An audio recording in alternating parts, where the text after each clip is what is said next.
Okay. So, bonjour et bienvenue à ce webinaire consacré donc aux perspectives des secteurs du tourisme et de l'agriculture en Afrique et dans les Caraïbes, dans le commerce international. Donc, afin de mieux comprendre les impacts de la pandémie du Covid-19 sur ces deux secteurs et préparer l'après-Covid-19. Alors, cette discussion a été initiée par un groupe de réflexion au Mozambique, donc qui travaille sur les questions de l'économie et du développement durable. Et avec moi, pour en discuter, nous avons d'abord Madame Diop Nias Ndeye Yandé, qui nous vient donc du Sénégal. Bonjour Madame Diop. Bonjour Madame Alito. Donc chef de cabinet d'abord au ministère du Commerce et des petites et moyennes entreprises et actuellement au niveau du ministère du Tourisme et des Transports aériens. Merci pour l'acceptation surtout de cette invitation. En deuxième, nous avons un autre panéliste qui nous vient des Caraïbes. Il s'agit principalement de M. Jean-Samuel Rosier, donc qui nous vient d'Haïti. Il est éducateur social dans le projet PANA Brasil, coordonné par Caritas Brasileira Régional. Donc, bonjour M. Rosier. Bonjour, c'est un plaisir d'être avec vous. Merci, plaisir partagé. Et nous avons enfin un autre panéliste qui nous vient donc de Maurice. Il s'agit de M. Dinagaren Ramazaoumi, spécialiste de la promotion de l'investissement et coach entreprise. Donc, bonjour M. Dinagaren. Bonjour Madame Alidou. C'est un plaisir d'être parmi vous aujourd'hui. Merci. Vous êtes également très nombreux à nous suivre et à réagir sur cette question. Et avant de prendre connaissance de vos réactions, mes deux premières questions vont à l'endroit de Madame Diop.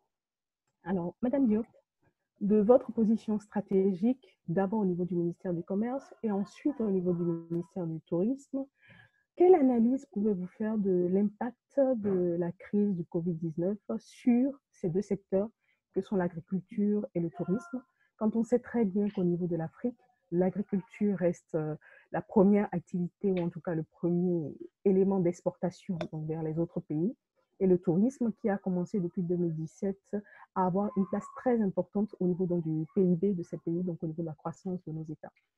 Deuxième question que je voudrais aussi vous poser, quelles sont les mesures qui ont été prises et qui devraient être prises par les États afin de pouvoir amorcer cette reprise donc, qui a été annoncée au niveau de l'Organisation mondiale du commerce, notamment sur ces deux secteurs que sont le tourisme et l'agriculture. Nous vous écoutons, Madame Diop. Merci beaucoup, Madame Alidou. Tout d'abord, je dis bonjour avec ceux à qui je partage le panel, Monsieur Dinagran, mon cher ami des îles Maurice, et à Monsieur Jean-Samuel des Haïti. Bonjour.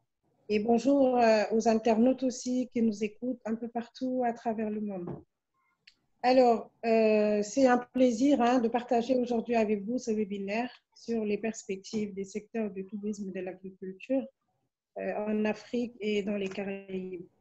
Alors, comme vous avez si bien introduit, aujourd'hui, le tourisme et l'agriculture sont en tout cas les premiers secteurs de nos économies, de nos différentes économies en Afrique. Même si vous savez que la part, en tout cas, de l'Afrique au niveau du commerce international n'est pas très conséquente. Aujourd'hui, la part de l'Afrique ne représente que 2% du commerce, en tout cas international, au niveau mondial. Par contre, pour le tourisme, ce secteur occupe la deuxième place au niveau des continents, en tout cas au niveau mondial. C'est le deuxième continent, en tout cas, à occuper en tout cas cette place de prestige derrière l'Asie et derrière les Pacifiques. Donc, cette crise du coronavirus vraiment a un très grand impact sur ces deux secteurs parce que, vous savez, nous avons en Afrique une agriculture qui est basée plus sur la main-d'œuvre. On n'a pas une agriculture, en tout cas, industrialisée où on utilise beaucoup les machines et tout ça. Donc, c'est une agriculture qui nécessite une grande main-d'œuvre. Et cette main-d'œuvre, aujourd'hui, elle est confinée, mais elle ne peut pas être utilisée comme il se doit, ce qui pose un réel problème dans notre capacité productive. Parce que la plupart des produits, en tout cas, que l'Afrique exporte, c'est des produits, c'est des matières premières qui sortent de cette agriculture-là. Et donc, le fait, en tout cas, que cette agriculture soit en baisse, pose systématiquement le problème de nos exportations, en tout cas de matières premières, un peu partout dans le monde. Je pense que mon camarade, M. Dinagran, qui est spécialiste dans ce domaine, pourra en tout cas mieux développer tout à l'heure.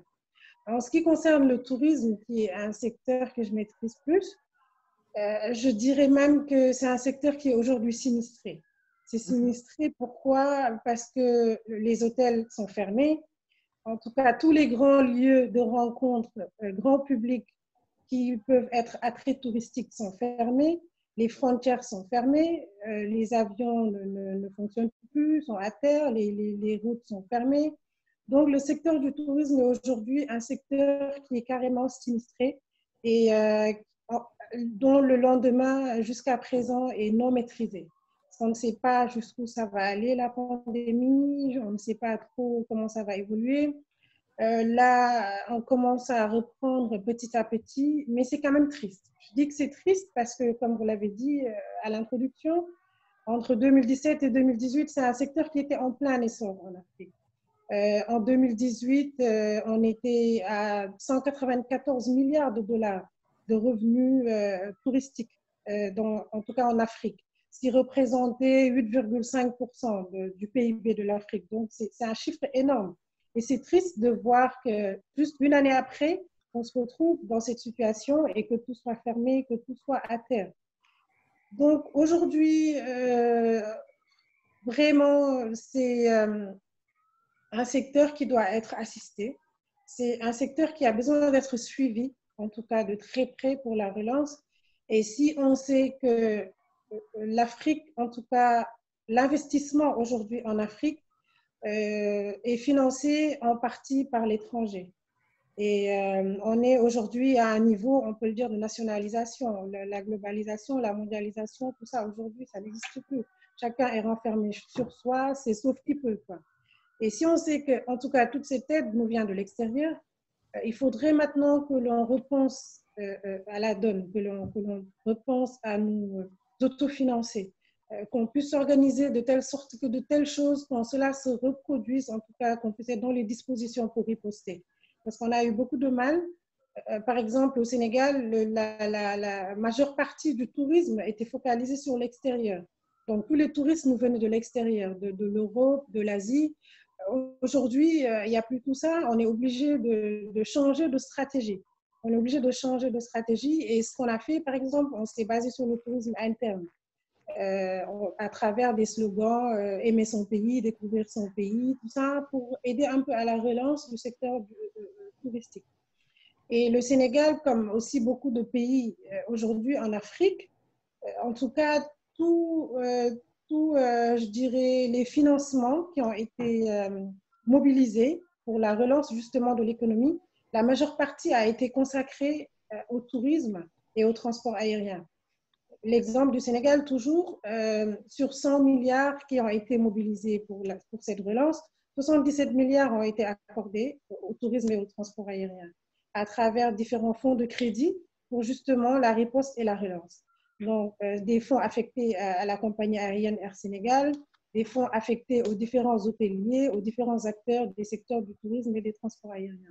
Donc, c'est ce genre de mécanisme un peu qu'on pourrait justement mettre en place pour soutenir les différents secteurs que sont l'agriculture, que sont le commerce, que sont le tourisme, parce que ces deux secteurs ont pour finalité le commerce. Hein. Donc, en tout cas, les secteurs globaux de notre économie ont été touchés. Le monde est aujourd'hui à terre. Et justement, si je peux, en tout cas, disons, conclure pour l'instant, je dirais qu'il faudrait qu'on trouve des solutions simples, c'est-à-dire une grande volonté politique et surtout un portage institutionnel de premier rang pour faire en tout cas du tourisme une priorité à tous les niveaux, parce que c'est quand même un grand produit pour l'Afrique, d'autant plus qu'on occupe la deuxième place, en faisant en sorte de garder en tout cas ce prestige. D'accord. Je vous remercie beaucoup pour cette présentation. Alors, juste pour revenir un tout petit peu, repréciser sur la deuxième question avant de passer au deuxième panéliste, vous avez parlé de deux éléments importants. D'abord, le tourisme interne. Comment est-ce que vous avez pu, par exemple, au niveau du Sénégal, développer un modèle favorisant ce tourisme interne? Et ma deuxième question, c'est pour repréciser encore les mesures qui ont été prises. Est-ce que ces mesures sont suffisantes? Est-ce qu'il faudra aller beaucoup plus loin pour une réelle reprise en fait, de l'activité? Alors, aujourd'hui, en ce qui concerne le tourisme interne, l'Agence sénégalaise de promotion touristique au Sénégal a sorti un slogan qu'on appelle Tamu Sénégal. Tamu en Wolof, ça veut dire choisir le Sénégal. Et au fait, c'est un slogan qui a été sorti pour encourager, en tout cas, tous les acteurs, disons, les porteurs de voix, tout ce qui est autorité, à passer les vacances au Sénégal. Le gouvernement aujourd'hui, à travers le président de la République, a donné l'exemple pour dire que cette année, il est interdit de sortir du territoire sénégalais pour les vacances. Donc, les vacances du gouvernement se feront obligatoirement au Sénégal.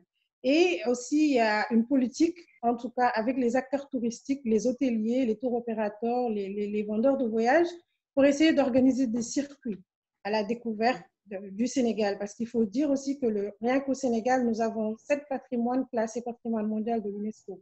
7 patrimoines touristiques au Sénégal. Donc, rien que pour ça, on peut rester et essayer au moins de découvrir ces patrimoines mondiaux qui se trouvent au Sénégal. On n'a pas besoin d'aller très loin. Une politique sur les prix des voyages a été faite pour rendre le tourisme, en tout cas le circuit touristique, abordable, pour que le Sénégalais, le moyen sénégalais puisse accéder à ces hôtels, accéder à ces sites touristiques et pouvoir en tout cas passer ses vacances en toute tranquillité au Sénégal, ce qui permettrait de développer ce tourisme interne parce que les achats vont se faire au Sénégal, les dépenses vont rester au Sénégal et c'est pour moi un bon moyen pour favoriser en tout cas la reprise pour moi. Et pour cela aussi, pour aider à la résilience et à la relance, comme je l'ai dit, le gouvernement du Sénégal, à travers le ministère de l'Économie et des Finances, a mis en place un fonds qu'on a appelé Fonds Covid. C'est un fonds de riposte. Aujourd'hui, le ministère du Tourisme et des Transports aériens a bénéficié de 117 milliards de ce fonds pour la riposte et va bénéficier encore de plus de fonds qui seront déterminés, en tout cas très prochainement. Et ces fonds ont été destinés aux hôteliers et aux acteurs du transport aérien.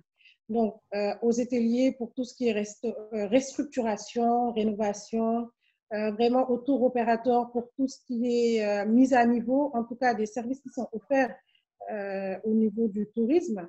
Et au niveau des transports aériens, ça a aidé à la résilience parce que ça a permis de payer les salaires, que ça ne fonctionne pas, les avions étaient à terre. Ça a permis de payer certaines charges fixes pour les aider à résister et à maintenir l'outil de travail.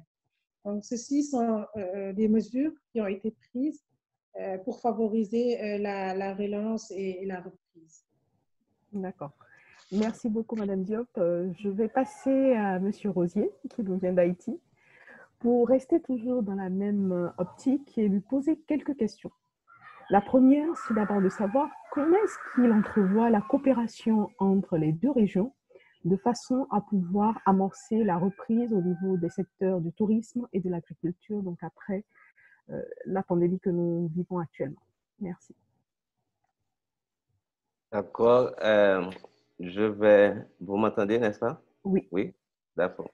Maintenant, je vais aborder Madame Yandé a souligné ce point qui est vraiment intéressant, c'est que le poids de nos pays dans le commerce international, c'est très faible, que ce soit l'Afrique, que ce soit Haïti. Donc, notre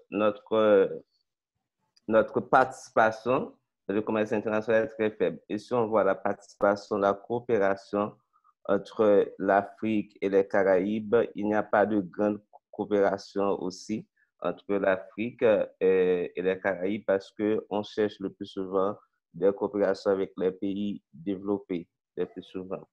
Mais on sait que la coopération, c'est vraiment une chose essentielle pour les pays avec la globalisation. Aucun pays ne vit de façon isolée. Mais le plus important, c'est la transparence dans cette coopération, certainement qui est très important. Parce que on sait que Haïti, c'est un exemple d'isolement, n'est-ce pas, quand on parle d'isolement commercial, d'isolement dans les relations politiques internationales. Donc, on sait qu'après l'indépendance, on a isolé le pays et certainement, cet isolement a des conséquences jusqu'à nos jours sur le pays. On sait aussi après le tremblement de terre qu'Haïti a connu en 2010, il y a eu de la coopération internationale, on a eu l'aide internationale, c'était une forme de coopération. Mais si on voit les résultats, il n'y a pas de résultats. C'est le point, c'est la partie de la transparence de la coopération. Parce qu'on a un État qui est vraiment faible en Haïti. On a eu beaucoup d'aide internationale, mais qui a géré l'aide internationale? Le gouvernement haïtien n'a eu pas l'accès à cette coopération. Ils ont environ 10% de cette aide pour aider un peu avec le budget national. Donc, l'aide reste avec les pays qui ont donné l'aide, reste avec les organisations internationales. On a eu un peuplement d'organisations, d'ONG en Haïti après le tremblement de terre. On a eu environ 10 000 organisations internationales. Donc, la coopération haïtienne, pour moi, quand on a un pays, un gouvernement qui est faible, c'est vraiment dangereux. Ça peut être vraiment difficile. Il y a eu même un directeur de film qui s'appelle Raoul Peck.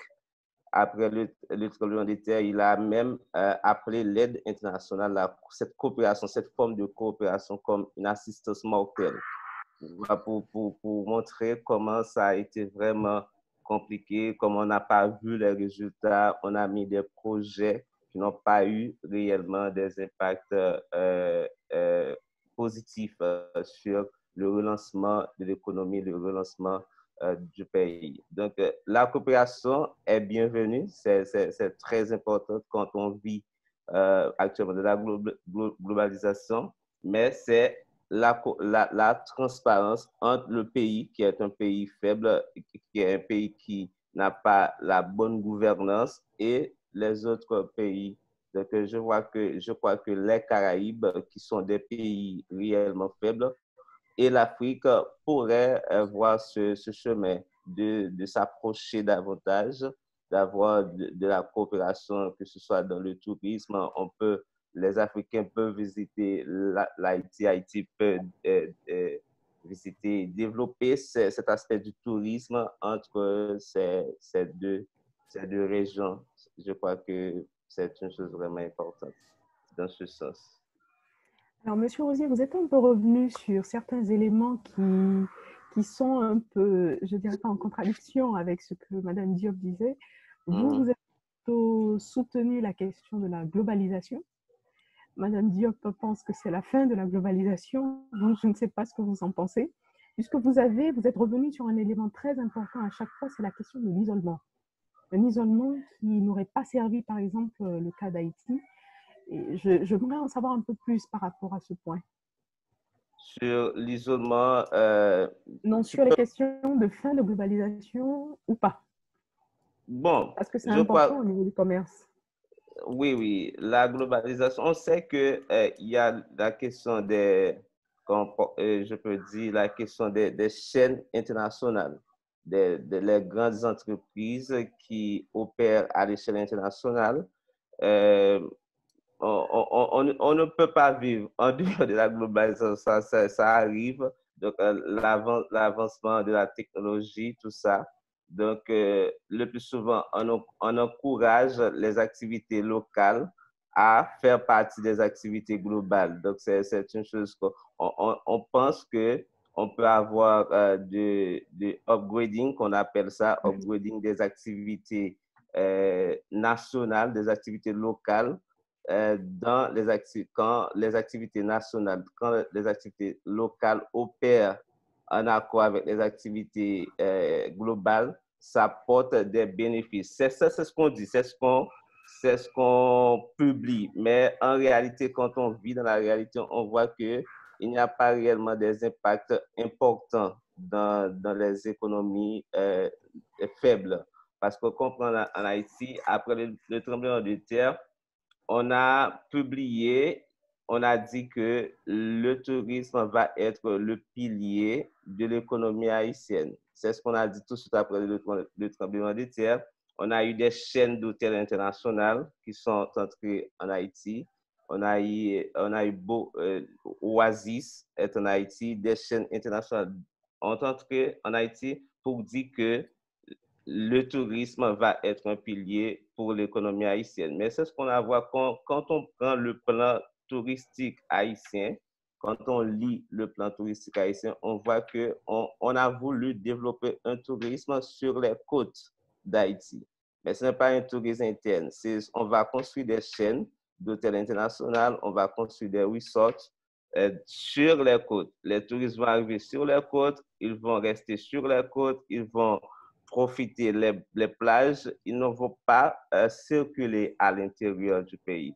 Donc, ça n'aurait pas d'impact positif parce qu'ils vont acheter leurs produits alimentaires, ils vont acheter leurs boissons dans des chaînes d'entreprises internationales, ils ne vont pas acheter des produits nationaux du pays. Donc, quand on lit le plan touristique, on voit que ça n'aurait réellement pas aucun impact positif pour la population, pour les communautés haïtiennes. Merci, M. Rosier. Alors, du point de vue des Caraïbes, l'accent est essentiellement mis sur le tourisme en matière de pilier pour la croissance économique. Qu'est-ce qu'il en est au niveau de l'agriculture? Est-ce qu'il y a eu des mesures qui ont été prises pour favoriser l'essor de l'agriculture? Comment est-ce que vous pouvez analyser un peu le secteur agricole? Bon, on sait que les Caraïbes, la position géographique des Caraïbes, c'est un peu compliqué parce que tous les années, on a des tempêtes tropicales, des cyclones qui frappent les Caraïbes et qui ravagent les plantations, qui ravagent l'agriculture en Haïti. Donc, après des années, des décennies d'efforts, je crois que les Caraïbes ont commencé à vouloir compter sur le service. Le tourisme fait partie de ce service comme une forme de tourner vers le service comme une forme de pilier pour l'économie des Caraïbes. Haïti, réellement, on a dit, l'économie était basée sur l'agriculture. Mais avec le temps, on a eu la déforestation en Haïti qui est vraiment... si vous prenez une carte, vous allez faire une comparaison entre Haïti et République dominicaine, vous allez voir c'est une déforestation énorme en Haïti en comparaison avec la République dominicaine parce que là en Haïti, on utilise vraiment le bois, on produit des charbons pour la cuisine, on exporte aussi, on vend les bois. Donc, il y a la déforestation, il y a la terre n'est plus fertile et ensuite il y a les cyclones aussi qui finit avec les efforts des paysans. Donc, aujourd'hui, je crois qu'on n'exporte plus de manufacture des vêtements pour les grandes entreprises, pour les grandes entreprises internationales, c'est ce qu'on a dit. On paie une petite valeur, une petite somme aux travailleurs haïtiens pour produire des manufactures, des vêtements pour les grandes entreprises. Donc, pourtant, Haïti importe beaucoup le riz. Le riz, on importe ça pour consommer. Donc, aujourd'hui, je crois que j'ai vu qu'on a 1 milliard d'exportation. La valeur en exportation, c'est 1 milliard. Et la valeur d'importation, c'est 4,8 milliards. Donc, vous pouvez voir le déficit qu'on a. Donc, ce qui soutient l'économie haïtienne, c'est la diaspora. La diaspora qui envoie de l'argent pour les Haïtiens pour qu'ils puissent importer les produits. Donc, aujourd'hui, je ne sais même pas dire c'est ce qui est la base de l'économie haïtienne. Je dirais que même c'est la diaspora qui est la base de l'économie haïtienne. Vous avez insisté sur un terme très important, c'est la coopération entre les Caraïbes et l'Afrique. Et vous avez basé cette coopération sur essentiellement le tourisme, en précisant que des Africains peuvent par exemple venir visiter Haïti ou que ce soit l'inverse. Est-ce que vous pensez que c'est vraiment le seul élément ou le seul levier sur lequel on devrait agir pour une croissance économique durable ou pour avoir un positionnement de l'Afrique et des Caraïbes dans le commerce international qui pèse? Bon, je parle un peu de l'approche de l'Afrique en Haïti parce qu'on sait que les Haïtiens, nous sommes en Amérique réellement, nous vivons en Amérique, mais nous sommes d'origine africaine. Donc, on sent qu'on a un approchement culturel quand on voit nos cultures. Quand je vois des films, quand je vois des vidéos africaines, je vois ma réalité. Je vois ma réalité, je vois la réalité haïtienne. Je crois quand on sait que c'est l'Afrique, on peut dire la mère d'Haïti qui va s'approcher d'Haïti et Haïti s'approche de l'Afrique, je crois qu'on va ressentir cette chose qui nous manque dans nos coopérations avec les autres pays, qui est la transparence. Je crois qu'il y aura de la transparence dans l'approche, dans une approximation d'Haïti et de l'Afrique. Donc, c'est dans ce sens que je parle de cette coopération. Parce que nos coopérations avec les États-Unis, avec les pays développés, montrent qu'il n'y a pas de transparence et qu'ils imposent leurs conditions quand ils arrivent dans le pays et que le gouvernement haïtien n'a pas la voie de décider d'orienter les fonds qui arrivent en Haïti. Donc, je note que nos perspectives futures devraient être réellement axées sur la coopération entre l'Afrique et les Caraïbes pour certainement avoir un positionnement assez important au niveau de l'échiquier international. Alors, vous êtes éducateur social et j'en profite pour vous poser une question. On a parlé de commerce international, on a parlé de mesures qui sont prises par les gouvernements. Qu'en est-il de la place de la dimension sociale? Bon, la dimension sociale en Haïti, je crois que Haïti, je ne parle pas beaucoup de Caraïbes parce que j'ai lu mon travail de conclusion pour la maîtrise, c'était spécifiquement sur Haïti. Donc, la situation sociale en Haïti, c'est vraiment compliqué. La situation socio-économique aussi, parce que Haïti, il y a la question du sous-emploi, il y a la question d'emploi, il y a la question de quand les entreprises arrivent en Haïti, la forme d'intégration des Haïtiens dans les entreprises internationales, c'est une forme subalterne. Les postes de travail qu'ils occupent, que ce soit dans le tourisme international, quand vous arrivez dans les chaînes d'hôtels, qui sont les responsables de ces hôtels, ce sont les étrangers, vous voyez. Donc, il n'y a pas les Haïtiens, il n'y a pas l'intégration des Haïtiens. Donc, la question sociale, que ce soit le gouvernement haïtien créer des conditions, la question de la santé, l'assainissement, tout ça, donc c'est une chose compliquée. On sait qu'on considère Haïti comme le pays le plus pauvre de l'Amérique. Donc, quand on note dans cette question, la question sociale en Haïti, c'est une question vraiment compliquée parce qu'on a beaucoup à faire dans ce sens. D'accord. Merci beaucoup, M. Rosier. On reviendra après sur vous pour quelques précisions sur les thèmes. Je vais passer au troisième panéliste, M. Dinagan. Bonsoir, M. Dinagan. Bonsoir, Madame Aliou. Bonsoir, chers panélistes. Donc, vous nous venez de l'île Maurice, qui est le premier à chaque fois en matière de climat des affaires.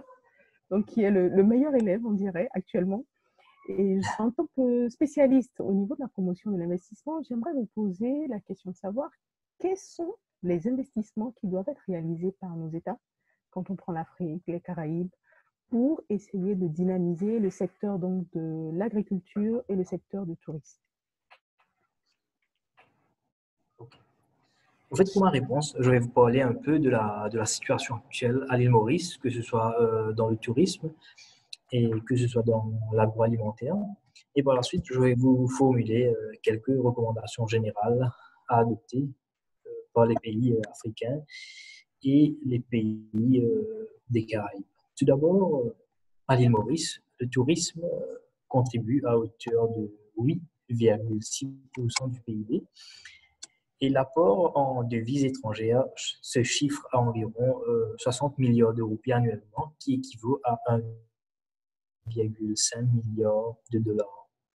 Le tourisme est le troisième plus grand contributeur au PIB de l'économie mauricienne et il irrigue environ 125 000 emplois directs et indirects. Le pays a accueilli environ 1,3 million de touristes en 2019 et le but est d'augmenter ce nombre à 1,5 million de touristes dans un futur pas lointain. Avec le Covid-19, le tourisme est à l'arrêt partout dans le monde. Les frontières sont toujours fermées dans la majorité des cas et la décision de rouvrir les frontières est l'une des plus judicieuses. À l'île Maurice, le gouvernement a imposé un confinement dès les 3 premiers cas et la décision de fermer les frontières est tombée quelques jours plus tard. À ce jour, nous ne comptons plus de cas de Covid-19. Et là, je pense, par rapport au Covid-19, je vais vous dire quelles sont les stratégies que certains pays peuvent adopter, bien sûr, selon le contexte. Il faut tout d'abord porter une considération attentive à la situation liée au Covid-19. Le premier problème sérieux est le fait qu'il n'y a pas encore de traitement spécifique ni de vaccin contre le Covid-19.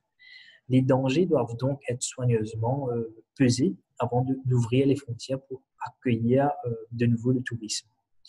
Jusqu'à présent, le seul remède est la prévention. La prévention signifie des mesures de santé publique appropriées. Ici, à l'île Maurice, le gouvernement adopte une approche prudente de la réanimation du secteur du tourisme à la suite de l'épidémie de Covid-19. Mais en général, il faut aussi prendre en compte que la réouverture est hors des mains du pays. Car la majorité ou les marchés sources étant principalement les pays européens tels que la France, l'Angleterre, ces pays-là, ils ont leurs frontières toujours fermées. De ce fait, à l'heure actuelle, moi je pense que la bonne gestion de la crise du Covid-19 deviendra un acte commercial pour toute destination en matière de stratégie du tourisme. Étant donné que les organisations de la santé dans le monde prédisent qu'il faudra désormais vivre ou apprendre à vivre avec le Covid-19, travailler sur des règles additionnelles, raisonnables et réalistes viendra encore plus conforter l'image d'une destination sûre. Alors, je pense que ces mesures devront être prises à tous les niveaux de la chaîne afin que le touriste se sente en sécurité depuis le moment qu'il embarque dans l'avion, durant son séjour à l'hôtel et jusqu'au moment de son départ de la destination touristique. Face au sentiment de peur et d'insécurité liés au virus, il s'agira de rassurer les touristes et de s'assurer qu'ils se sentent en sécurité. Prévenir et mettre en confiance doivent être les piliers de toute action afin de consolider l'image d'une destination comme l'une des plus safe au monde. Deuxièmement, en ce qu'il s'agit d'une stratégie pour promouvoir le tourisme, moi je pense qu'il est essentiel de considérer quelle serait la nouvelle psychologie des touristes post-coronavirus. Je pense qu'il y a une panoplie de questions que les décideurs économiques et que les gouvernements devront se poser. Et pour moi, ces questions sont comme suit. Tout d'abord, il faut se demander quel sera le profil des voyageurs. Combien voudront voyager avant la découverte d'un vaccin ou d'un remède? Combien voudront voyager? Et ou plutôt, à quelle distance voudront-ils voyager? À quoi ressemblera l'offre de voyage dans un monde ultra aseptisé? Il faut aussi se poser la question, quelles seront les exigences en termes d'hébergement ou de prestations associées à une garantie sanitaire, qui se place bien sûr au-dessus des habituelles considérations de sécurité. De ce fait, il est important d'avoir une certaine visibilité sur le visage du tourisme, sur le new normal, et surtout de pouvoir répondre aux questions de base que j'ai évoquées précédemment, avant de pouvoir formuler une stratégie d'avenir pour le tourisme. Et troisièmement, personnellement, je pense qu'une stratégie à adopter, c'est d'utiliser la trêve du COVID-19 pour donner à une destination une visibilité forte sur les principaux marchés et bien sûr préparer la reprise. Il s'agit ici de peser les jalons pour la pérennisation des avancées réalisées. Par exemple, à l'île Maurice, il y a pas mal d'actions que le gouvernement a déjà enclenchées dans le passé. Et là, bien sûr, c'est venir confronter cette position. Par exemple, étant donné que les frontières sont toujours fermées, nous misons beaucoup à l'île Maurice sur la visibilité de notre pays. Le pays a conclu un accord commercial avec le club de football anglais, Liverpool FC, pour promouvoir le pays comme étant une destination touristique et une destination pour les affaires. Et je pense que c'est une opportunité de faire découvrir au monde entier les atouts touristiques du pays et en même temps les présenter les multiples opportunités d'investissement qu'offrent les différents secteurs de l'économie. Je ne sais pas si vous êtes au courant, mais en 2018, le Rwanda avait adopté cette même stratégie en signant un accord avec le club de football anglais Arsenal, qui était principalement axé sur le tourisme. Et les retombées ont été vraiment très positives, avec une augmentation dans le nombre de touristes. Et bien sûr, parmi les millions de fans que compte le club de football Arsenal à travers le monde, il y a eu un sondage qui a révélé que beaucoup d'entre eux, maintenant, considèrent le Rwanda comme étant une destination à visiter. Là, c'est principalement ma présentation sur le volet tourisme, avant que je m'aventure sur le volet agriculture. Ouais, il y a des questions que vous auriez souhaité prendre maintenant ou après? Alors oui, je voudrais, en termes de stratégie, c'est vrai que vous avez été très exhaustif. On voit à peu près 3 stratégies qui sont déclinées en matière de tourisme, dont une particulièrement qui est assez importante, c'est celle qui concerne la psychologie donc, du voyageur du Covid-19 et d'après-Covid. Mais la plupart des informations qui sont données sur ces stratégies restent très calquées sur le modèle de l'île Maurice, ce que je comprends particulièrement. Mais comment est-ce qu'on pourrait facilement exporter ça vers d'autres pays qui peut-être ne sont pas très avancés en matière de tourisme? Je ne parle pas par exemple du Sénégal qui a quand même mis en place beaucoup de mesures, notamment sur le tourisme interne. Je n'ai pas très bien entendu cette question du tourisme interne au niveau de l'île Maurice. Est-ce que vous avez eu à le faire au niveau de la 3e stratégie qui concerne la visibilité donc, de votre pays? Donc j'aimerais avoir un peu plus de précision dessus et certainement voir le rapprochement avec d'autres pays qui ne sont pas très avancés donc, sur le tourisme. Exactement. Là, en fait, pour vous répondre, il faut prendre en compte que l'île Maurice, c'est quand même un très petit pays. La superficie de l'île Maurice, c'est 2000 km². Ici, à l'île Maurice, dès que les hôtels se sont réouverts, ben là, les hôtels, c'est principalement les Mauriciens. Les Mauriciens sont invités à venir rester dans les hôtels et bien sûr à profiter d'autres sites touristiques que le pays offre. Mais ça, c'est principalement le tourisme interne. Mais pour vous parler des stratégies que d'autres pays peuvent implémenter, bien sûr, ça va varier de par les atouts des différents pays. Et moi, je pense que, étant donné que nous, l'île Maurice, nous sommes au milieu de l'océan Indien, je pense que ça peut être beaucoup plus facile pour les pays africains pour cibler les populations des pays voisins à venir découvrir, à venir visiter les pays. Car dans un monde post-Covid, je pense que la distance sera bien sûr un élément que les gens vont prendre en considération. Pour revenir encore à l'île Maurice, nous avons pas mal de Mauriciens qui sont bloqués dans divers pays dans le monde. Et ça pose problème. Et étant donné que l'OMS nous a dit qu'il faut apprendre à vivre avec le Covid-19, ben moi, je pense que la distance sera une des éléments essentiels que les touristes vont maintenant considérer. Alors, les pays, disons, dans l'Afrique, les pays africains peuvent faire la promotion dans les pays voisins, de même pour les autres pays, et même les pays de Caraïbes. Ceux qui sont rapprochés, ben, je pense que ce sera une des nouvelles stratégies que les pays vont vouloir implémenter. Donc, Monsieur Dinagaren, vous rejoignez un peu Monsieur Rosier sur cette question de coopération et de lien à resserrer donc, entre les pays africains et les pays des Caraïbes, puisque Monsieur Rosier allait un peu plus loin dans son intervention en parlant de cette question de la transparence, de la coopération qui serait beaucoup plus facile entre des États qui seraient à peu près entre grippes de même niveau, plutôt qu'entre des petits et des grands.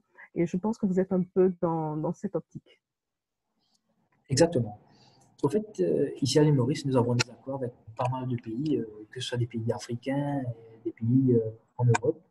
Au Caraïbes, je pense un peu moins étant donné la distance, mais je pense que dans un monde post-Covid, la collaboration, l'entraide entre les pays voisins devrait être quelque chose que les gouvernements donnent une priorité. Pour moi, j'abonde dans le même sens que M. Jean-Samuel Rosier. D'accord. Alors, au niveau de l'agriculture, alors? Bien sûr. Au niveau de l'agriculture, ben, je pense qu'on ne peut parler de l'industrie agroalimentaire à l'île Maurice sans retracer brièvement l'histoire de l'économie du pays. La monoculture de la canne à sucre a longtemps été le pilier majeur de l'économie mauricienne, avec l'exploitation du sucre comme étant le principal générateur de devises et d'emplois.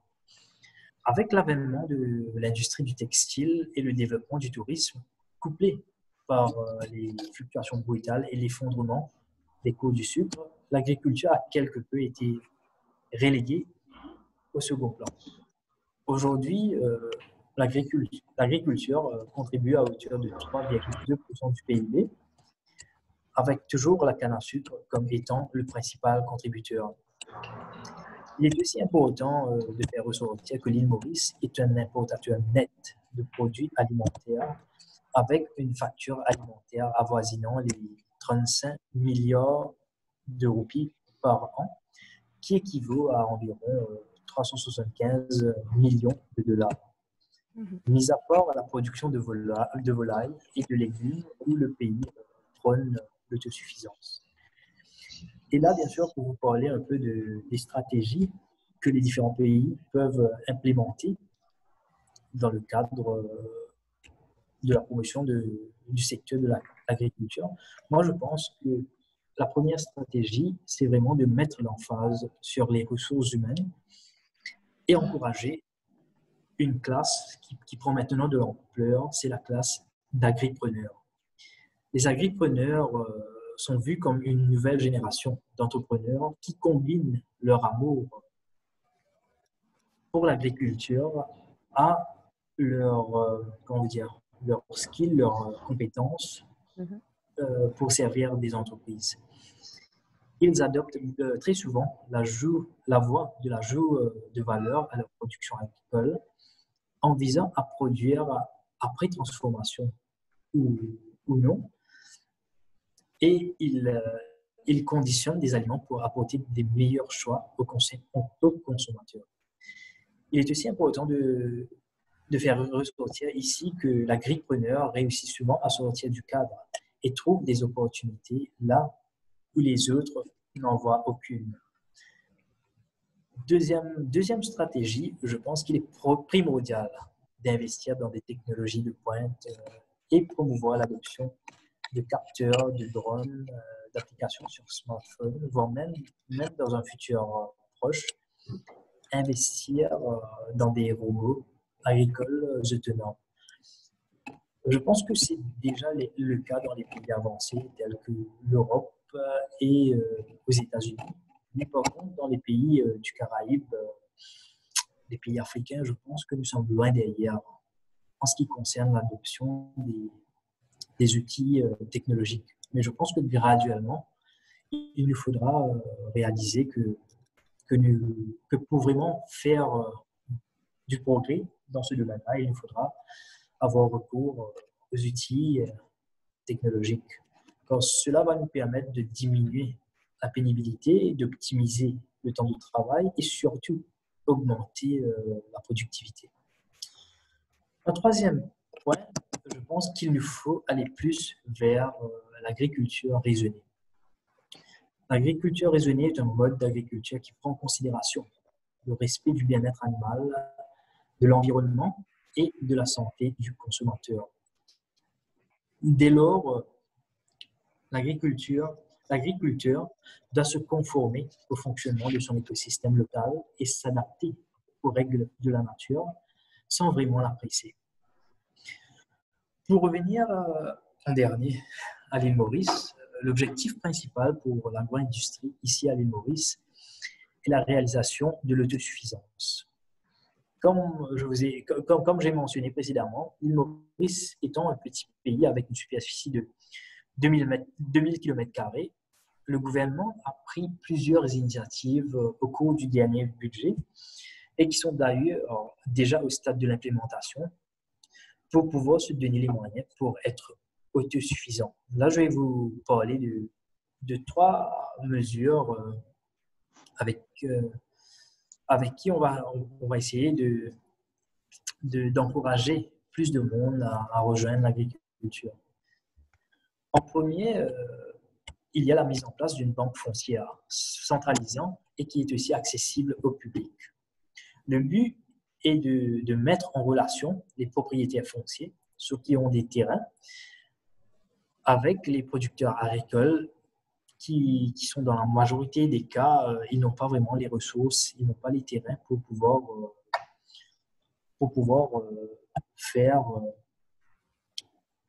des plantations. Et là, cette banque-là va bien sûr essayer d'encourager plus de monde ici à l'île Maurice de se joindre à l'agriculture. Deuxièmement, il y a actuellement le développement d'un plan de production de cultures vivrières stratégiques, bien sûr, tout en considérant la demande locale. Et la dernière mesure, c'est l'investissement du gouvernement dans l'installation des stockages régionaux afin d'optimiser la durée de conservation des cultures saisonnières que nous avons tout au long de l'année, mais bien souvent par manque de ces infrastructures, nous n'arrivons pas à les préserver. Et là, ce sont les actions du gouvernement pour pouvoir œuvrer en ce sens. C'est un peu ça pour moi. D'accord. Merci beaucoup, M. Dinagaran. En fait, vous rejoignez un peu également Mme Diop sur un certain nombre d'aspects en ce qui concerne l'agriculture.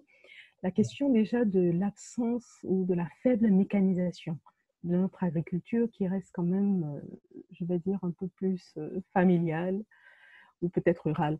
Mais vous êtes également revenu sur un autre élément, c'est d'aller sur tout ce qui est les agripreneurs qui vont un peu plus vers la production bio. Est-ce que c'est cette production qui sera porteuse? Parce que la production bio a quand même un certain nombre de contraintes, il y a des conditions pour que ce soit respecté. Est-ce que vous voulez une agriculture qui soit tournée vers nos pays ou bien qui soit tournée vers l'extérieur?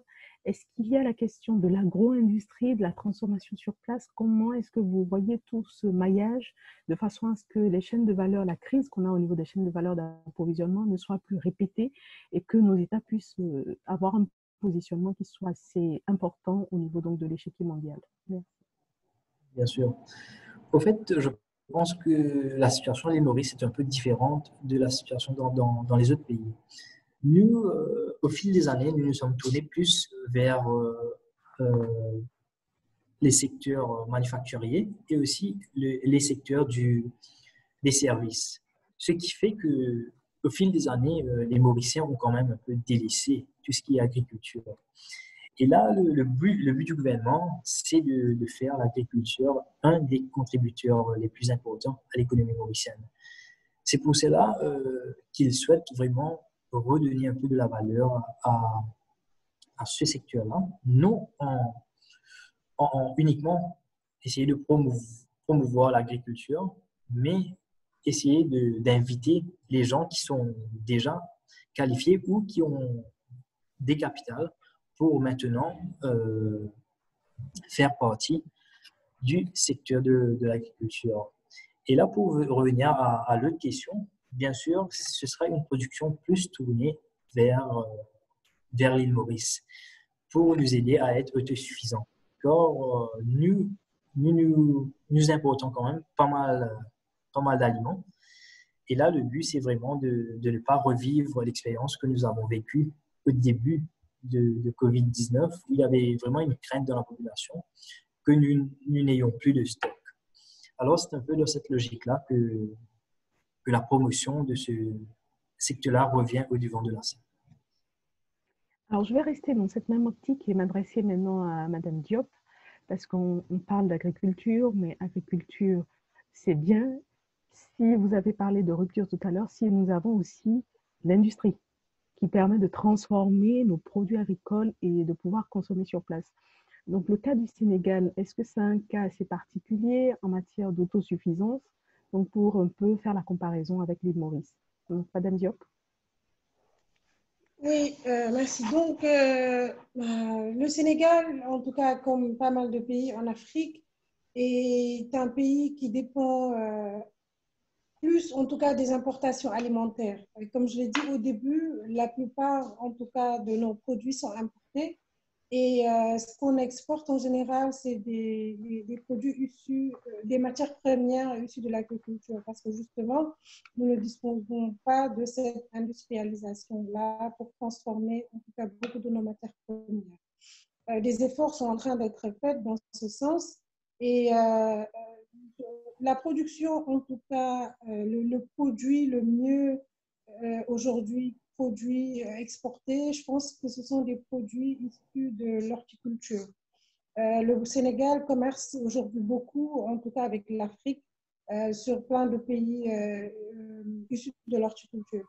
Le riz aussi, hein, nous avons atteint, je pense, l'autosuffisance en production rizière. Et c'est justement pour ça qu'actuellement, avec la situation COVID-19, que, en tout cas, un certain nombre de mesures et un certain nombre d'aides ont été faites pour la production agricole. En ce qui concerne ces deux domaines, qui sont l'horticulture et la production, la récolte du riz. Parce qu'une grosse enveloppe de 2 milliards de francs CFA, à peu près 3 000 dollars, 3 millions de dollars, pardon, a été consacrée à la commercialisation de ces produits horticoles qui est resté en souffrance justement à cause du Covid et donc il n'y a pas eu d'exportation. Et 1,2 milliard à peu près de francs CFA a été consacré à l'achat de matières premières pour la récolte du riz. Donc, juste pour dire que ce sont deux produits aujourd'hui que le Sénégal maîtrise la production et dont nous avons atteint l'autosuffisance. Donc, c'est des exemples qu'on peut reproduire dans pas mal de produits de l'agriculture, essayer de l'industrialiser et essayer aussi de commercer entre nous. Parce qu'en Afrique, on est 300 millions de consommateurs. Donc, c'est un chiffre non négligeable. Il faudrait que l'Afrique apprenne à commercer entre Africains. Dans le cadre du tourisme, dans le cadre de l'agriculture, on est toujours dans le cadre du commerce. Donc, il faudrait qu'on puisse utiliser ces 300 millions de consommateurs-là justement entre nous en Afrique et faire en sorte, en tout cas, de développer notre commerce interafricain et pour pouvoir occuper une grande place dans le commerce mondial. Pour l'agriculture, en tout cas, c'est ce que je peux dire. Essayer aussi de voir comment restructurer les réseaux routiers. Parce qu'on a un problème de circulation en Afrique. Et justement, pour cette industrialisation et pour le développement de cette agriculture, de sa commercialisation, nous avons besoin de desservir, en tout cas, tranquillement, toute l'Afrique, de pouvoir aller et venir, la libre circulation entre les biens, les personnes et tout. Aujourd'hui, c'est plus simple d'aller à Paris que d'aller au Rwanda. Vous allez mettre 16 heures pour le Sénégal et le Rwanda, vous mettez 5 heures pour arriver à Paris. Donc, c'est un problème aujourd'hui. Il faudrait qu'on pense, en tout cas, à restructurer nos réseaux routiers, nos réseaux aériens, avoir une bonne politique communautaire, de tarifaire aussi pour desservir le monde, hein, d'abord continental et après transcontinental, pour que cette agriculture, ce tourisme et tous ces secteurs de l'économie puissent se développer. Une bonne intégration, comme le disait C'est ce que j'allais dire, vous revenez sur l'intégration régionale. Oui, sur l'intégration, justement. Donc, une bonne intégration, de bonnes politiques d'intégration et d'interrelation dans tous les produits, en tout cas, qui peuvent être source de valeur ajoutée. Il y a le tourisme, il y a l'agriculture, il y a la culture aussi, comme on dit. Donc, plein de produits, justement, qu'il faudrait qu'on puisse réfléchir à avoir une offre qui sera diversifiée, une offre qui sera de qualité et avec des prix accessibles, parce qu'il ne faudrait toujours pas oublier que nous vivons dans un continent qui est pauvre. Et il faudrait qu'on puisse toucher le moyen, le commun africain, que tout le monde puisse se regrouper là-dessus et pour en tout cas développer cette intégration régionale. Parce qu'on a le potentiel, hein, comme je l'ai dit, 300 millions de consommateurs, écoute, c'est un bon début, hein, c'est une bonne base. Donc, si on réussit déjà à commercer entre nous, ben justement, cette part de 2% qui est très faible aujourd'hui dans le commerce international pourrait avoir un très grand boom. Et puis aussi, surtout, avoir en tout cas un certain nombre de soutiens en ce qui concerne l'investissement dans les domaines de l'agriculture et du tourisme. Parce que c'est des domaines aussi qui ont du mal à être financés. Aujourd'hui, les banques, en tout cas africaines, ou la plupart, en tout cas, de nos banques, ne mesurent pas vraiment le réel importance ou bien même les problèmes que vivent les acteurs de ces pays. Ils ont un problème pour être financés. Ils ont un problème à trouver les fonds, en tout cas, nécessaires. Donc, le système financier doit être revu. Que les banques coopèrent justement pour aider à l'investissement, pour aider à la mise à niveau, en tout cas, de ces différents services-là, qui sont l'agriculture, qui sont le tourisme, qui sont l'artisanat, qui sont la culture, pour qu'on puisse être à un niveau international standard, qu'on puisse compétir, en tout cas, dans le monde, face à ces pays-là qui aujourd'hui représentent, qui sont en tout cas au top, en tout cas, niveau. Si on commence déjà entre nous, Africains, à travers cette intégration-là, justement, on pourra y arriver et occuper une place. Donc, merci Madame Diop. Je retiens des mots assez forts dans votre présentation qui permettent aussi de recouper un peu les présentations initiales. Il y a la forte question de l'intégration régionale qui reste un élément important pour revoir, maintenir, renforcer notre position dans le commerce international. Et cette intégration régionale devra passer par quand même une forme d'autosuffisance des pays. Donc là, je rejoins un peu M. Dinagaran qui a beaucoup insisté sur le fait, en prenant l'exemple de la crise sanitaire que nous vivons actuellement, où il y avait des produits qui n'étaient pas disponibles. Donc une autosuffisance, mais cela suppose aussi qu'on passe un peu la barrière de cette fermeture des frontières. Parce que est-ce que la fermeture des frontières peut faciliter l'intégration régionale? C'est une autre question. Qu'est-ce que vous en pensez? Ben justement, hein, on ne peut pas faire de l'intégration régionale avec des frontières fermées.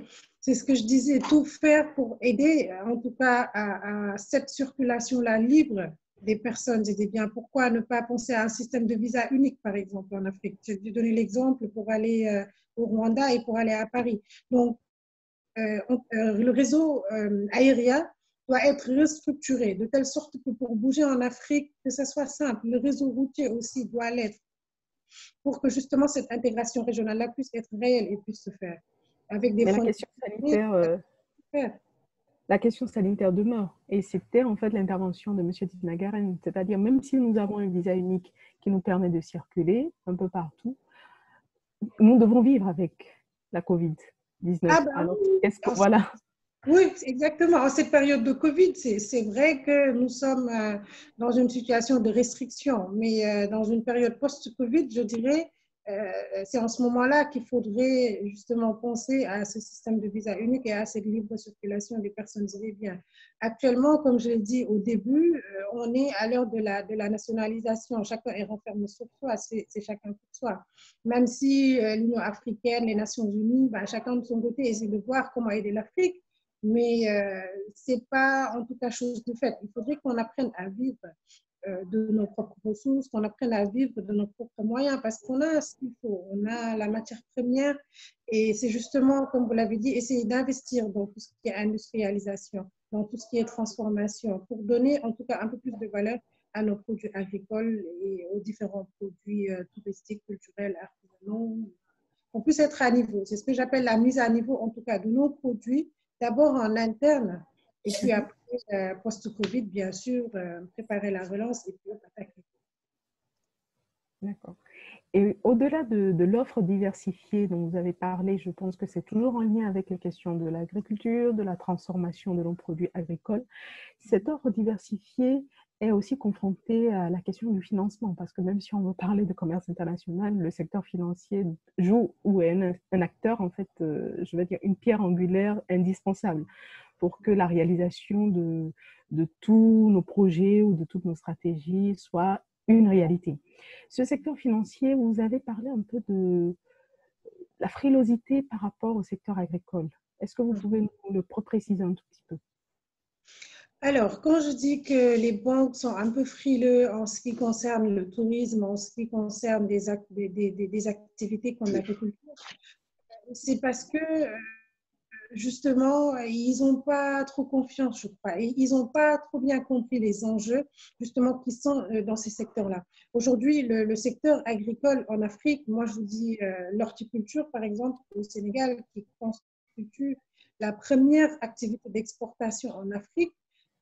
Aujourd'hui, cette activité agricole peine justement les petites PME, les petites TPE, les petites entreprises familiales qui sont autour de cette agriculture-là, peinent à trouver des financements, peinent à trouver des fonds pour se développer. Parce que justement, pour se développer et pour s'industrialiser, il faut de l'argent.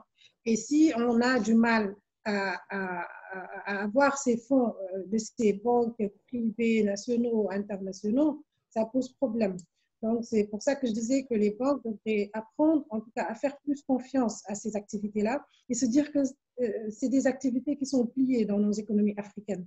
Et les aider, en tout cas, aiderait nos économies à aller de l'avant. Ils sont juste frileux. Aujourd'hui, les acteurs, en tout cas, les micro-acteurs de ces secteurs sont plus dans la microfinance que dans la banque classique. Parce qu'ils s'y retrouvent, parce que c'est des gens qui leur font confiance, il y a la proximité et tout. C'est les banques devraient prendre exemple sur ces institutions de microfinance, sur cette inclusion financière-là, pour justement soutenir ces secteurs que sont le tourisme, que sont l'agriculture. Et puis prendre la culture, parce qu'en fait, nos banques africaines n'ont pas la culture. Ils n'ont pas la culture de cet entrepreneuriat-là, dans le tourisme, dans l'agriculture. Peut-être que c'est un peu... en tout cas pour éphémère ou en tout cas fastidieux, qui n'arrivent pas à justement voir l'impact qui est aujourd'hui dans tous ces acteurs. Mais il y a plein de potentiel et la jeunesse est là-dessus aujourd'hui parce que l'Afrique est un continent carrément jeune. Nous faisons 70% de la population africaine, c'est-à-dire aujourd'hui, plus de 70% de la population en Afrique a moins de 35 ans.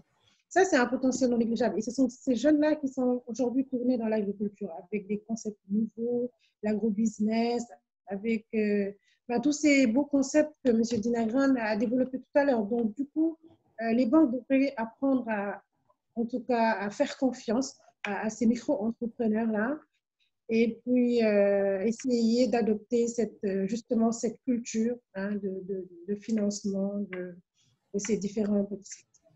Merci, Madame Diop. Monsieur Rosier, donc je vais revenir un peu à votre niveau, puisque nous avons deux pans de l'économie qui se font face. Nous avons nos petites PME et de l'autre côté, nous avons également les grandes chaînes internationales. Comment est-ce que nous en sortons face à cette dichotomie et comment est-ce que nos petites structures peuvent aussi se mettre à niveau? D'accord, d'accord, je suis ici. Comme M. Dinagran a dit, dans les Caraïbes, on a des petits pays. Ce sont des petits pays tenant compte du territoire. Et ce sont des pays où les coûts de production sont très élevés parce que avec l'industrialisation, on vit dans des économies d'échelle. On a des pays qui sont des pays modernes, la modernisation de l'industrialisation, de l'industrie des autres pays. Donc, Madame Yander a touché ce point aussi, où il n'y a pas des infrastructures dans nos pays.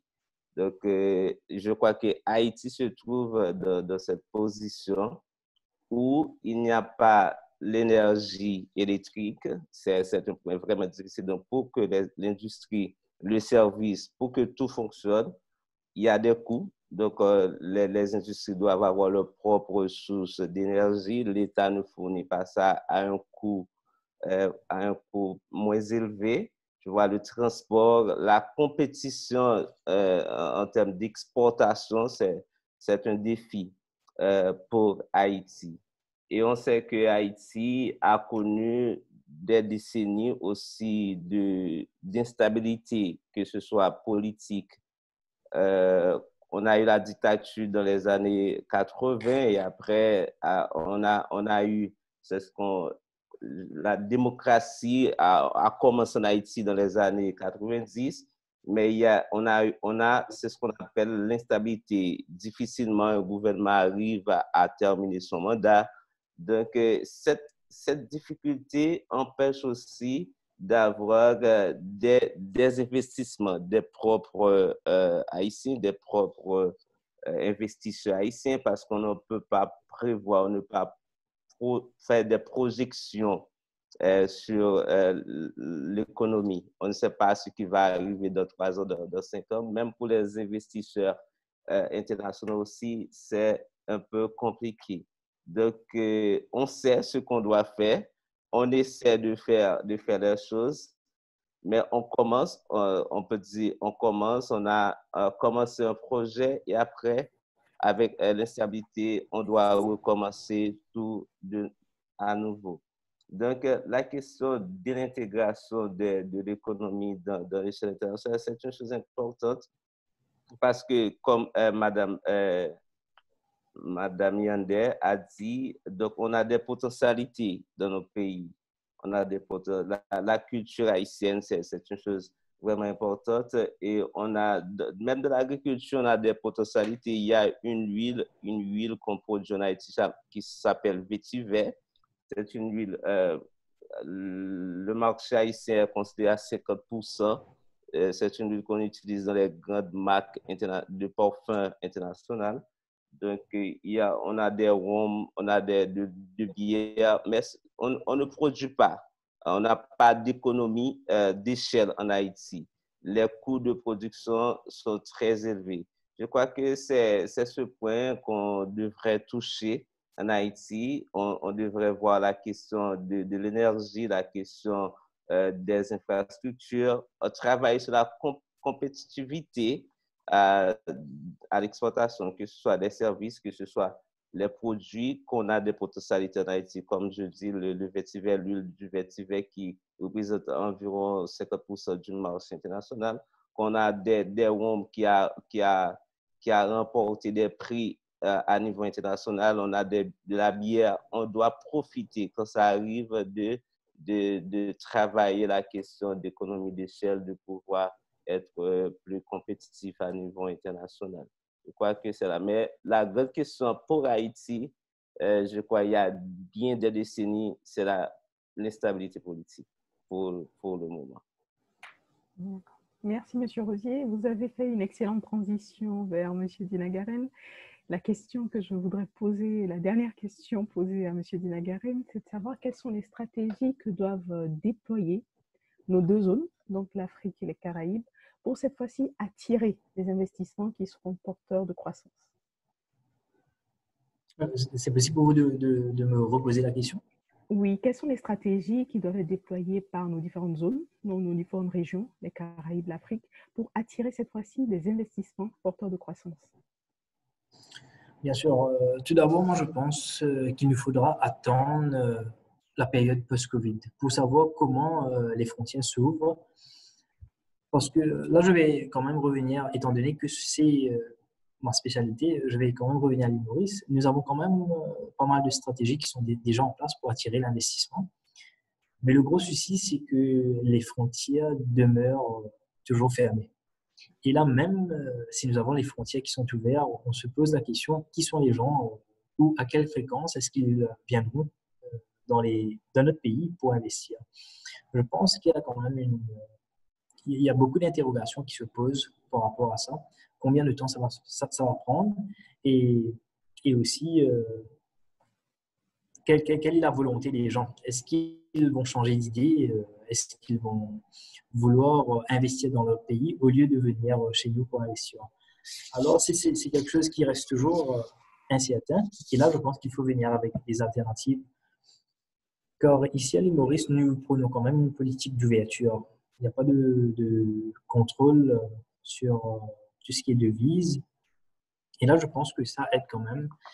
Et il y a aussi une panoplie de services que nous offrons au niveau du secteur financier, là où les gens peuvent investir sans vraiment avoir le besoin de se déplacer pour venir ici.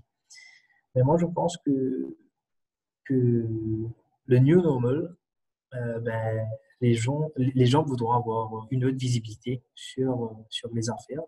Et même s'ils décident de ne pas se déplacer, la moindre des choses, je pense qu'ils voudront avoir quand même, qu'ils voudront faire du business avec des juridictions qui sont quand même plus safe et là où il y a quand même une certaine stabilité.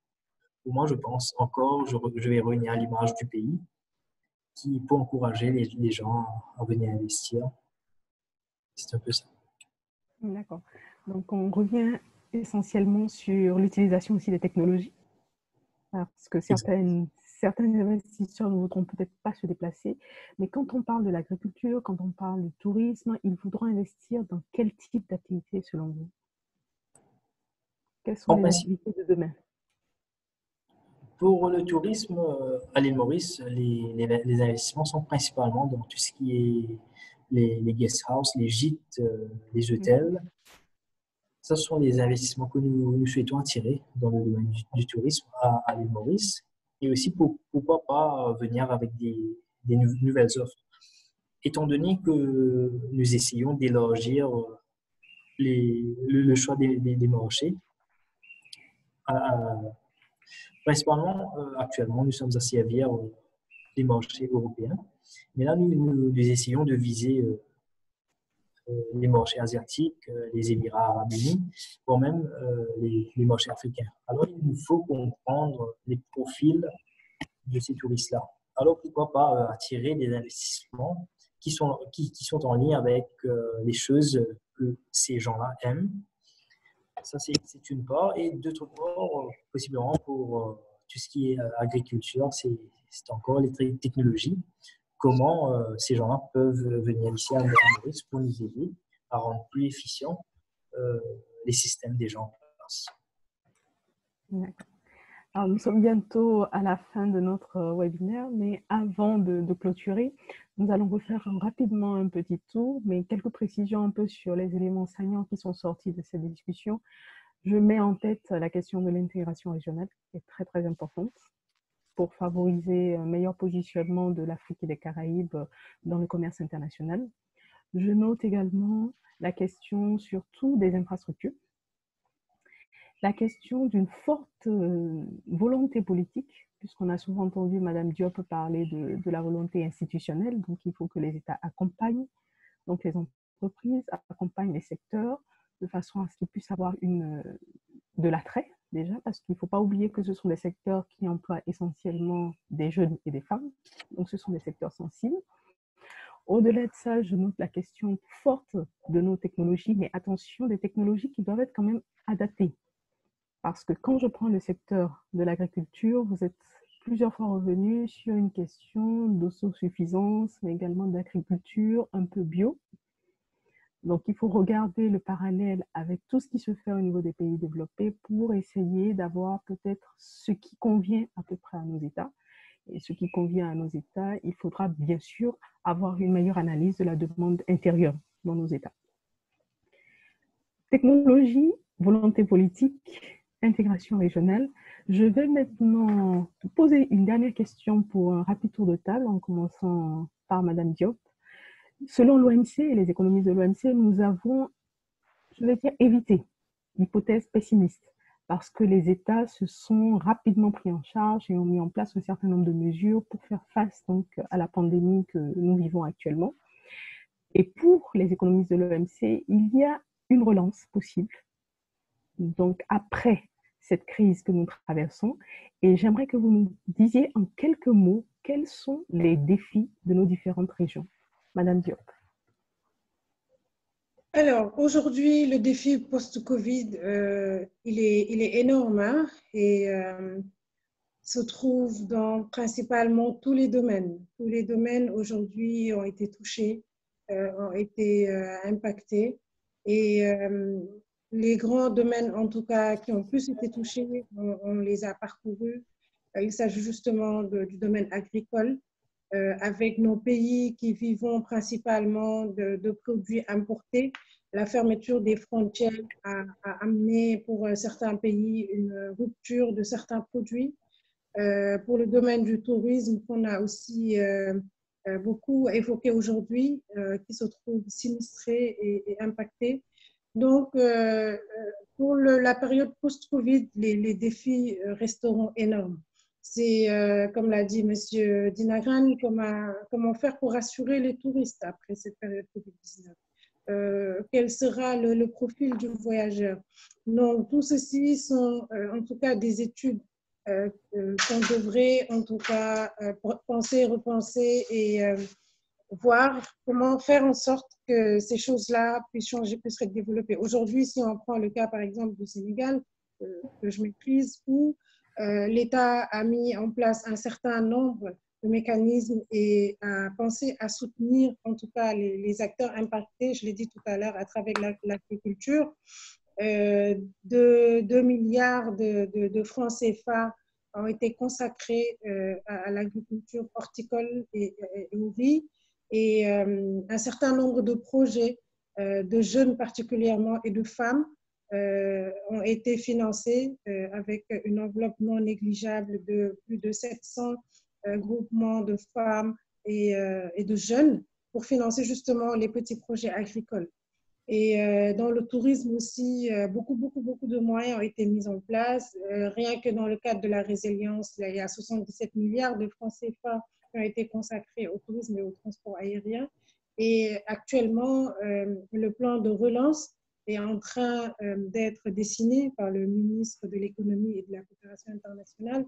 Et c'est un plan national justement qui sera mise en place pour tous ces secteurs, que ce soit l'agriculture, que ce soit le commerce, que ce soit le tourisme. C'est des mécanismes, c'est des plans de financement qui vont être mis en place justement pour préparer cette relance. En ce qui concerne le transport aérien, qui est aussi vecteur du tourisme, beaucoup de moyens ont été donnés à Air Sénégal et à la compagnie Transair qui fait justement la sous-région pour préparer cette relance-là, cette reprise post-Covid. Parce que c'est maintenant qu'il faut le préparer. C'est maintenant qu'il faut s'y mettre parce que je pense même que l'Afrique devrait en profiter pour retrouver sa place. Comment? Aujourd'hui, on est tous à terre, tout le monde est à zéro. C'est comme si c'était un nouveau départ. Donc, c'est justement maintenant qu'il faut en profiter, penser, en tout cas, repenser économie. Donc, repenser justement, comme on l'a dit, coopération internationale, intégration sous-régionale. Commencer encore une fois, je le répète, par notre Afrique. Commencer par l'Afrique, parce que le potentiel est là, la consommation est là. Comment faire pour que justement ce potentiel africain-là reste entre nous? Promouvoir des politiques comme le tourisme interne, promouvoir la consommation de nos produits locaux, parce qu'on en a et on peut s'en suffire. Donc, se focaliser, je sais que le commerce, ils sont aujourd'hui au niveau du ministère du Commerce, ils ont créé une structure qui s'appelle Promotion des produits locaux. Donc, dans Promotion des produits locaux, c'est justement dans cette direction-là que l'atteinte de l'autosuffisance en riz a été réussie. Donc, aujourd'hui, avant, on importait plutôt beaucoup de riz de la Chine. La consommation principale du riz sénégalais venait de la Chine. Aujourd'hui, nous avons le riz local de la vallée. Et on produit notre propre riz.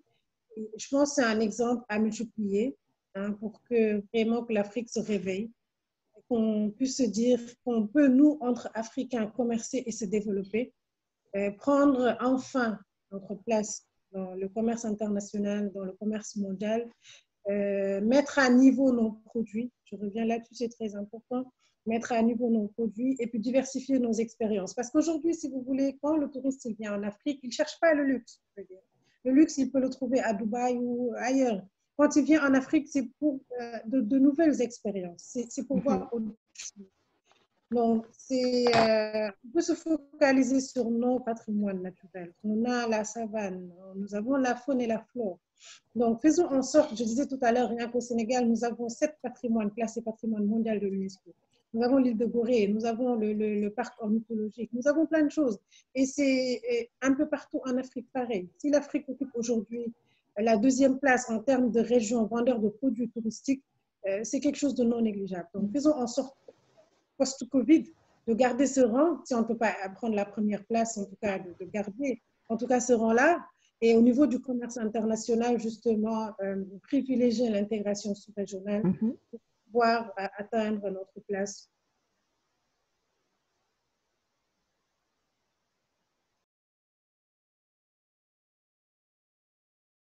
Madame Diop. Monsieur Rosier, la même question. En quelques mots, quels sont les défis? Je crois que les défis d'Haïti est un cas particulier parce que on sait que c'est une économie très petite économie et très pauvre aussi. Mais on sait que quand on a une économie aussi fragile, les impacts des crises pèsent très fort sur ces petites économies. Donc, je crois que ce qu'Haïti, parce qu'aujourd'hui, que l'on veut ou non, globalement, on a une baisse de environ 40% des activités du tourisme. On perd environ 120 000, la projection est 120 millions d'emplois qu'on va perdre en raison de ce Covid. Mais dans le cas spécifique d'Haïti, je crois qu'en Haïti, on doit travailler la question de la bonne gouvernance en Haïti. Je crois que c'est une question vraiment importante en Haïti parce que Haïti a des décennies d'instabilité politique. Donc, les institutions en Haïti n'ont pas d'autonomie. Tu vois, ils ne décident pas, ils sont des marionnettes dans les mains des bailleurs de fonds, des agences internationales. Je crois que ce point, c'est important. Donc, sur le cas du tourisme, on considère, après le tremblement de terre, on dit que le tourisme est un pilier. On a misé sur... Il vous restera à peu près 1 minute pour qu'on puisse... D'accord. Là, monsieur Dinagarani, pour sa conclusion. Je vais terminer tout de suite.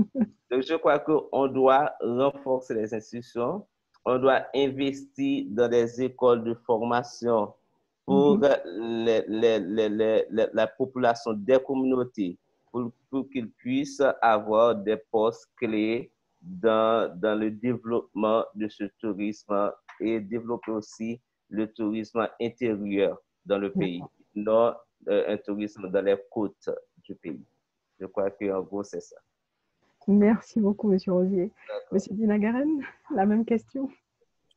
Oui, moi, je pense que les chaînes d'approvisionnement alimentaire ont été mises à rude épreuve par l'épidémie, dû au fait que nombreux pays ont imposé des restrictions à la circulation de biens à travers et à l'intérieur des frontières. Au fait, le vrai défi n'était pas la disponibilité de la nourriture, mais un accès facile à celle-ci. Je pense, comme ici à l'île Maurice, et ça s'applique pour tous les pays à travers le monde, ce signal d'alarme doit être pris au sérieux et une attention particulière accordée à la réalisation de l'autosuffisance. Les pays doivent entreprendre des investissements visant à remplacer les importations par des industries stratégiques telles que la production végétale, l'agriculture et la transformation des aliments.